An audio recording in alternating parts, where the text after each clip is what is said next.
ദൈവനാമം മഹത്വപ്പെടുമാറാകട്ടെ. ഇന്നത്തെ നമ്മുടെ ചിന്തയ്ക്കായിട്ട് സങ്കീർത്തനം 27 അധ്യായത്തിൻ്റെ 14 വാക്യം വായിക്കുന്നു. യഹോവയെങ്കിൽ പ്രത്യാശ വയ്ക്കുക, ധൈര്യപ്പെട്ടിരിക്കുക, നിന്റെ ഹൃദയം ഉറച്ചിരിക്കട്ടെ. ദൈവനാമം മഹത്വപ്പെടുമാറാകട്ടെ. സ്വസ്ഥതയും സമാധാനവും ഇല്ലാത്തൊരു കാലഘട്ടത്തിലാണല്ലോ നാം ജീവിക്കുന്നത്. നാം എല്ലാവരും വളരെ തിടുക്കത്തോടു കൂടി അത്രേ കഴിയുന്നത്. എന്നാൽ ദൈവം നമുക്ക് നൽകുവാൻ ആഗ്രഹിക്കുന്ന ഏറ്റവും നല്ല കാര്യങ്ങൾ പക്വമാകുവാൻ സമയം വേണ്ടിയിരിക്കുന്നു.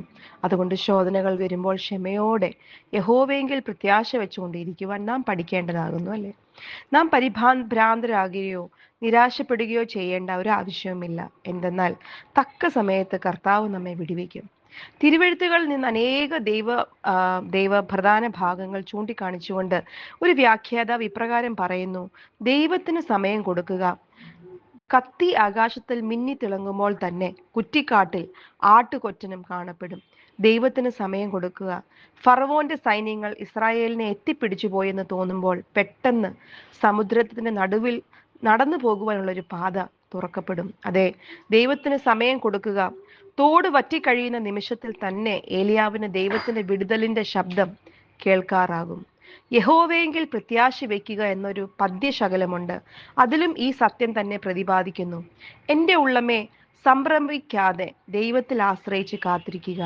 അവൻ താമസിക്കുന്നു എന്ന് തോന്നിയാലും തക്ക സമയത്ത് തന്നെ അവൻ വന്നെത്തും. ദൈവം ഒരിക്കലും താമസിച്ചു പോകുകയില്ല. ഏറ്റവും നല്ലത് എന്തെന്ന് അവനറിയാം. വെറുതെ നാം നമ്മെ തന്നെ വേദനിപ്പിക്കരുത്. അവൻ വന്നെത്തുന്നവരെ സ്വസ്ഥമായിരിക്കുക. കാത്തിരിക്കുക വിഷമകരമാണ്. കർത്താവ് നിർദ്ദേശിക്കുന്നത് പോലെ ധൈര്യപ്പെട്ടുകൊണ്ട് കാത്തിരിക്കുന്നത് അതിലും പ്രയാസമാണ്.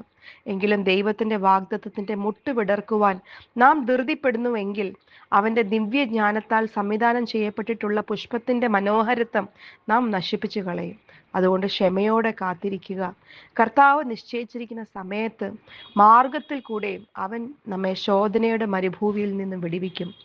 ദൈവസ്നേഹത്തെ ചോദ്യം ചെയ്യാതെ അവന്റെ സമയം വരെയും കാത്തിരിക്കുന്നതിനുള്ള മനസ്സാണ് ക്ഷമ.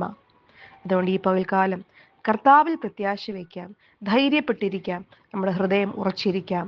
നമ്മുടെ ശോധനയിൽ പ്രകടമാകേണ്ട ഏറ്റവും വലിയ ഗുണം ആ ക്ഷമ ഈ പകൽക്കാലം നമുക്ക് നമ്മുടെ ജീവിതത്തിൽ കൂടെ പ്രകടമാക്കാം. ദൈവനാമം മഹത്വപ്പെടുമാറാകട്ടെ.